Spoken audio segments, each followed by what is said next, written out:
たかったらスクワットをしましょう。まず痩せるには摂取カロリーより消費カロリーが上回れば痩せます。消費カロリーを増やすには筋肉量を増やして基礎代謝を上げることが必要です。その時に一番おすすめなのがスクワットです。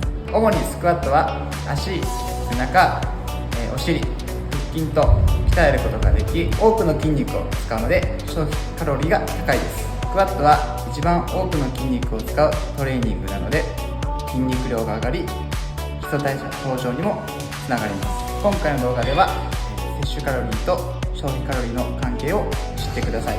スクワットは消費カロリーを上げる最適な種目です。また効果を上げるには摂取カロリーを下げる必要もあります。これは食事制限によって摂取カロリーを下げることができます。次回は食事についてお話をします。